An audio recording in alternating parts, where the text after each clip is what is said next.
अच्छा खुशियों की कि आदमी कैसे खुशियां ज़्यादा ले सकता है। आज ऐसा समय आ गया है कि परिवार टूट रहे हैं, बच्चे बड़ों की नहीं सुनते, बड़े इसलिए टेंशन में हैं कि उनकी कोई सुनता नहीं, और बच्चे इसलिए टेंशन में हैं कि उनके ऊपर उनकी राय थोपी जाती है, उनके ऊपर जबरदस्ती की जाती है, जैसा वो चाहते हैं उसको जीने नहीं दिया जाता।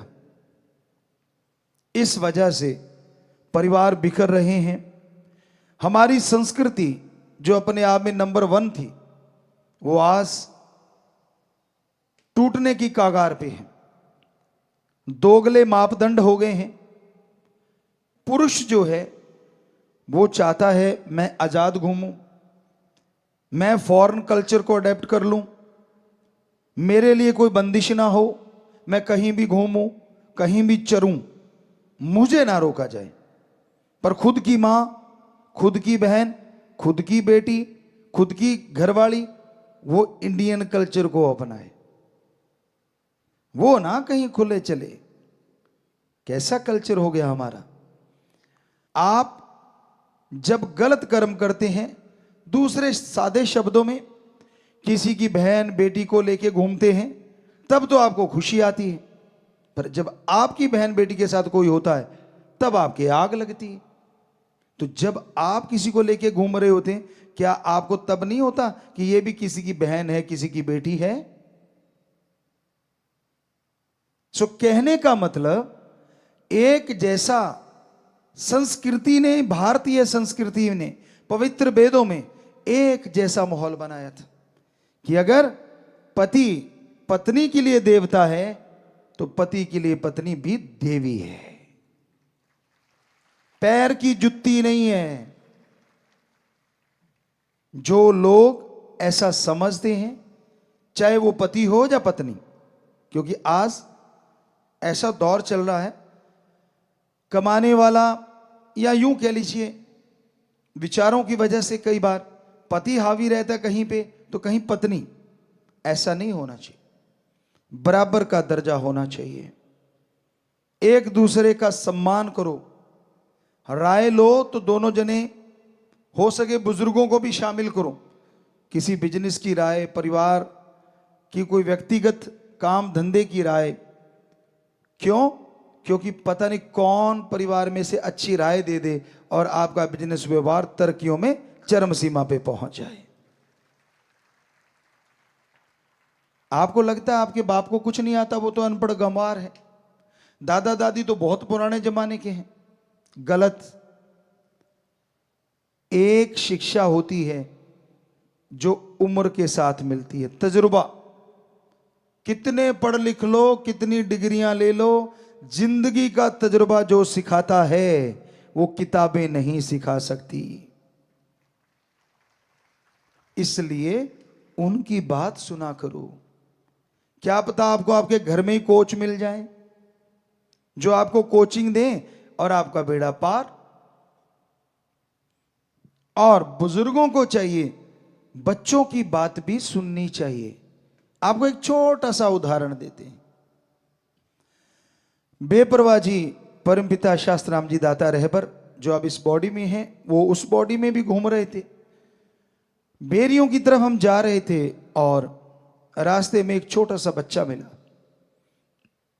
कहने लगा पिताजी पिताजी बात करनी। पूछा बोल बेटा क्या बात करनी है? तो कहने लगा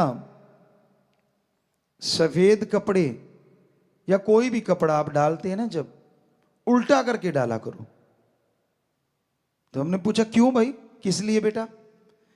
कहने लगा जी एक तो दाग धब्बा, अगर हल्का फुल्का मिट्टी आएगी तो अंदर आएगी और झड़का के पहनेंगे उड़ जाएगी। हल्का फुल्का धब्बा लगा भी तो अंदर की साइड लग गया। दूसरा, परमपिता जी कहते यानी कि वो हम बताते हैं, कहते क्या कि मक्खी मच्छर आएगा तो अंदर की साइड में रहेगा और जब उसको सीधा करेंगे तो वो निकल जाएगा, और उसको पहनेंगे तो नेचुरली सही रहेगा। तो बेपरवाह जी हंस के कहने लगे भाई छोटा बच्चा भी राय देना तो उसकी राय ले लेनी चाहिए अगर वो अच्छी हो। तो जो आपके नन्हे नन्हे फूल हैं, छोटे छोटे जो खुशबू बिखेर रहे हैं, कलियां हैं, ये छोटे छोटे बच्चे भी दिमाग रखते हैं, इनके भी दिमाग है, यहां भूसा नहीं भरा हुआ। अगर इनकी बात भी आप सुन लो तो क्या पता ये आपसे बढ़िया कोई सजेशन दे दें जिससे पूरे घर का फायदा हो जाए। क्या पता ये कोई ऐसे बढ़िया आइडियाज दे दें जिससे घर परिवार में प्यार बढ़ जाए। कम मत आंको किसी को भी। बहस का मतलब झगड़ा नहीं होता, क्योंकि हमने बहुत देखा है लोग जब बहस करने बैठते हैं, बहस का मतलब दूसरे शब्दों में अगर सही बोले तो चर्चा होना चाहिए। चर्चा करना, किसी टॉपिक पे चर्चा करो, तो वो चर्चा करना ज्यादा सटीक शब्द है। बहस तो झगड़ने को भी आजकल नमूना बन गया है, झगड़े को ही बहस कह देते कि शुरुआत बहस और फिर झगड़ा। चर्चा करो स्वस्थ तरीके से कि भाई तू अपने विचार बता, उसको काटो ना, उसकी पूरी बात सुनो, दूसरे को बोल तू बता, तीसरे को बोल तू बता।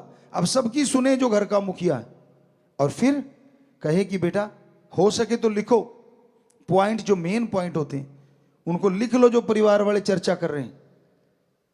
तो जिसका सबसे बेस्ट है उसका क्यों बेस्ट है और दूसरों का क्यों कम है ये बताओ, और फिर कहो कि मुझे ये लगा कि ये सबसे बेस्ट तरीका है। फिर चर्चा करो क्या बेस्ट है, इसमें क्या माइनस है, क्या प्लस है। तो यकीन मानो लास्ट में उस चर्चा का जो रिजल्ट है 100% पॉजिटिव निकलेगा और आपके घर में खुशियां आएंगी। पर आप बात करने से पहले ही काट देते हो, तुझे बड़ा आता है, तू बड़ा कल का छोकरा और मुझे समझाएगा, तू होता कौन है। आपकी ईगो हार्ट हो गई क्योंकि बच्चे ने आपसे बढ़िया तरीका बता दिया। ये गलत है, बल्कि खून तो आपका है, बल्कि मान करो, सत्कार करो, खुश हो जाओ कि देखो मेरे खून में कितना ज्यादा अकल है, कितनी ज्यादा दिमाग है। पॉजिटिव लो उस चीज को, नेगेटिव ना लो। और बच्चों को भी जैसे हमने बताया अपने मां बाप का सत्कार करना चाहिए, इज्जत करनी चाहिए। ये आप मान लीजिए 20 से 30 साल की उम्र की चर्चा कर रहे हैं हम अभी जो कर रहे हैं, वैसे तो बचपन से आजकल माने तो बचपन से 30 साल तक बुजुर्ग कोई बात नहीं समझ पा रहे, आपके मां बाप, दादा दादी, नाना नानी, मतलब बुजुर्ग आपसे बड़े, तो आप बजाय उनको नीचा दिखाने के बच्चों प्यार से, सत्कार से, इज्जत से बात करो। पहले उनकी पूरी सुन लो, फिर उनका सत्कार करो कि भाई पापा जी आपने बहुत बढ़िया बात बताई, पर अगर आप आज्ञा दें तो क्या मैं भी कुछ बता सकता हूं, मेरे भी माइंड में कुछ आइडिया आ रहा है। तो हमें लगता है उनकी ईगो हार्ट नहीं होगी, अहंकार को ठेस पहुंचती है ना, तब गड़बड़ होती कि मैं बड़ा तू छोटा, तू है क्या। तो जब आप कहोगे कि जी मैं, अगर आप आज्ञा दें तो मैं आप एक रिक्वेस्ट है, मैं भी अपनी बात रखना चाहता हूं, यकीन मानो उसको लगेगा हाँ मेरी ईगो हार्ट नहीं, क्योंकि पहले ही सत्कार कर दिया, उसको बड़ा बना दिया, तो फिर वो आपकी बात भी सुनेगा और अच्छी लगेगी तो मानेगा भी। तो ये तरीके होते हैं घर परिवार को बांध के रखने की। संयुक्त परिवार होते थे तो उसमें कितनी खुशियां होती थी। तो कहने का मतलब संयुक्त परिवार जो होता है ना, बड़े फायदे होते हैं। मान लो 2 भाई हैं, इकट्ठे रह रहे हैं, आगे 2 बच्चे हैं, तो उनमें से एक भाई नौकरी करता है, दूसरा भाई अगर मान लो खेती बाड़ी या कोई थोड़ा बिजनेस करता है, तो कहते हैं ना 1 और 1 11 हो जाते हैं और एक ही रह जाता है।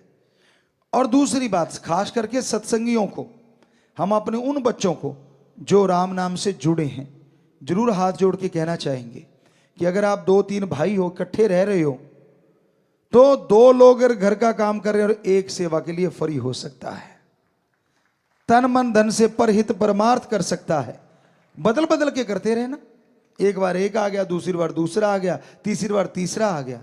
और आज के युग में, आज के समय में परहित परमार्थ अपने को छोड़ के सारी सृष्टि का भला करना, अपना तो करना ही होता है, वो तो एक आत्मिक मालिक ने शक्ति दी है कि आप आत्मिक रक्षा करें, आत्मरक्षा वो तो करना ही है। लेकिन फिर अपने को छोड़ के परहित परमार्थ करने वाला कोई कोई है। अगर सारी जनसंख्या देखें तो वीडियो बनाने वाले मिल जाएंगे, एक्सीडेंट हुआ पड़ा है, खून निकल रहा है, कोई किसी को मार रहा। अभी पीछे एक हमने देखा, शरेआम दिल्ली में एक राक्षस प्रवृत्ति का बच्चा एक बिटिया पे चाकू बरसा रहा था। वो बड़ा हाईलाइट हुआ था, हमने टीवी पे देखा। तो वहां लोग आ रहे हैं, जा रहे हैं, किसी ने कोई वीडियो बना रहा है। अरे लानत ऐसे लोगों पे और लानत उनके शिक्षा पे। क्यों नहीं दो चार ने मिलके उसको पकड़ लिया, उसके पीछे से जाते और बाजू काबू कर लेते, बात खत्म। लेकिन नहीं, मरने दिया। यहां तक नहीं, उसने पत्थर उठा के वो जो किया, ये रोंगटे खड़े करने वाली घटना थी। लेकिन वहां लोग ऐसे जा रहे थे जैसे कोई बात ही ना हुई हो। कहां गई हमारी संस्कृति, कहां गई हमारी इंसानियत, जिसके बल पे हमारी संस्कृति पूरे वर्ल्ड में नंबर 1 है। हमें खुशी है हमारे 6.5 करोड़ बच्चों पे, खास करके उन बच्चों पे जो ऐसे समय में इंसानियत को नहीं भूलते और लोगों की मदद करते हैं। चाहे बाढ़ का पानी हो, चाहे भूकंप आया हो, प्राकृतिक आपदा या ऐसी कोई चीज दिख जाए, वो नहीं पीछे हटते। एक्सीडेंट हुआ पड़ा है, उसको उठा के हॉस्पिटल पहुंचाएंगे। जब हमने शुरू किया था, शुरू में कुछ बच्चों को परेशानी भी आई, क्यों वो लेके जाते थे, लोग उन्हीं को बिठा लेते थे कि तू, तेरी गाड़ी से तो नहीं हुआ एक्सीडेंट, औरों की छोड़ो, हम अपनी बात सुनाते हैं आपको। राजस्थान में श्री गंगानगर साइड से हम होते हुए गुरुसर मोड़िया जा रहे थे। तो जैसे ही सुखाड़िया सर्कल है, वहां से निकले, बुद्रवाली से आए थे, गंगानगर में किसी घर गए थे, तो वहां से निकले, हमारे आंखों से थोड़ा सा दूर बस ने बैक मारा और एक बाइक पे बच्चे थे, तो वो तड़ाक से नीचे गिरे। तो गिरते ही हमारी गाड़ियां नजदीक पहुंची, तो हमने सेवादारों को बोला कि भाई पीछे से इनको उठा के हॉस्पिटल पहुंचा दो और इनका इलाज करवाओ। अब हम तो ये कह के चले गए, गुरुसर मोड़िया पहुंच गए। अगले दिन पुलिस आती है, पता नहीं उसी दिन शाम को, सारी गाड़ियां चेक कर ली, एक एक गाड़ी चेक करके फिर कहते गुरुजी वाली भी चेक करनी। हमने कहा करवाओ। वो गाड़ियां भी चेक कर ली, कहते हाँ आपने तो एक्सीडेंट नहीं किया। हमने कहा हमें जरूर मिला ना, हमें मिले वो सज्जन। हमने कहा भाई तू उनको क्यों नहीं पकड़ता जिन्होंने किया है? और बस के अंदर जो लोग थे उन्होंने भी गवाही दी कि बस वाले ने ठोका है। बहुत बेचारा साइड में चल रहा था बाइक वाला, और उसने एकदम से गाड़ी कट मारा और वो उड़ा दिए। तो अंदर से गवाही भी किसी ने दी, तो सिर नीचा कर लिया उन्होंने। हमने कहा बोलो किस पे डालना चाहते हो, कौन सी गाड़ी पे, हम ही लिखवा देते हैं, बोलो कौन सी गाड़ी पे डालना चाहते हो केस। कहते गुरुजी क्षमा करना, शर्म करो। हमने कहा शर्म चंद नोटों के लिए क्या कर रहे हो? क्या ड्राइवर आपका दोस्त है, मित्र है? तो उनको कोई जवाब नहीं था। तो उस समय परेशानियां आती थी। राम जी ने कृपा करी, हमारे देश के जो राजा होते हैं उन्होंने सुना और फिर कानून बन गया, शायद हमें पक्का नहीं मालूम, कि जो बचाएगा उस पर ऐसी कोई कार्रवाई नहीं होगी, शायद में भी। तो अब साध संगत जबरदस्त तरीके से लोगों की जान बचा लेती है जो एक्सीडेंट में पड़े होते हैं या डूब रहे होते हैं,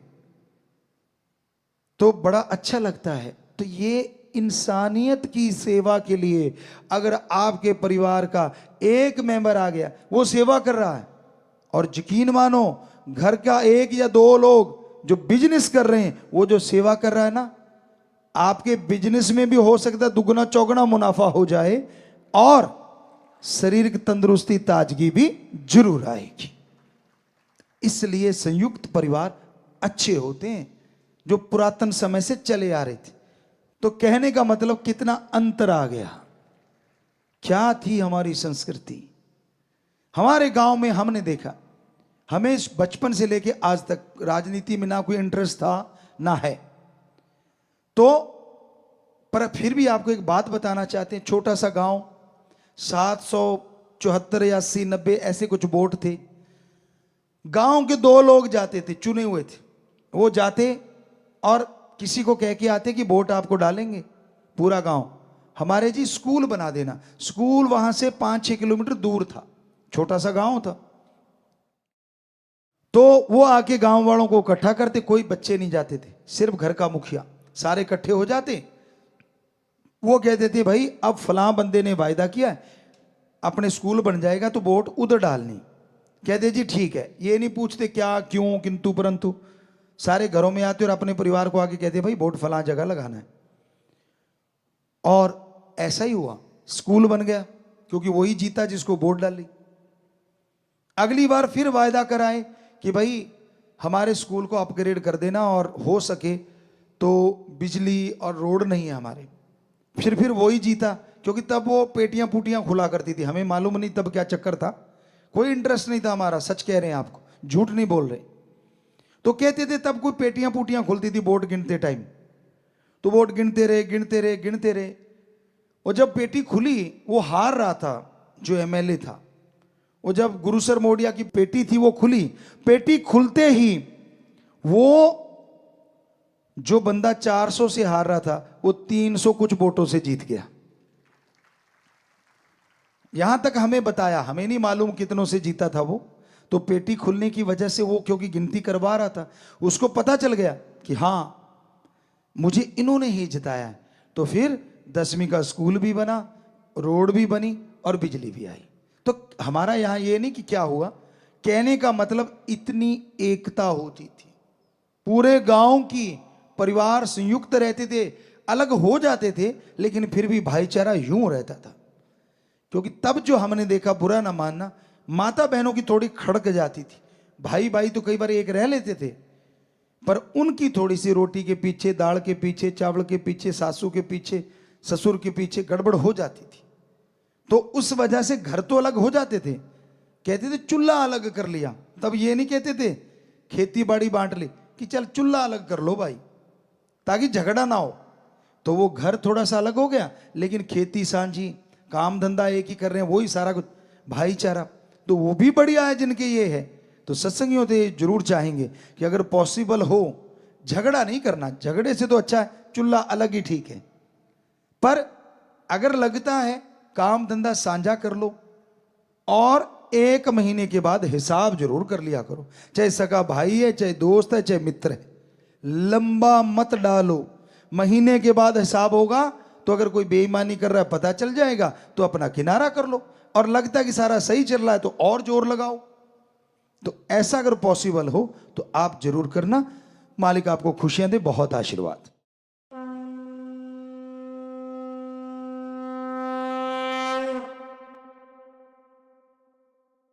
धन धन सतगुरु तेरा ही आशा। सभी साथ संगत जी से निवेदन है कि मेरा चैनल जरूर सब्सक्राइब करें जी।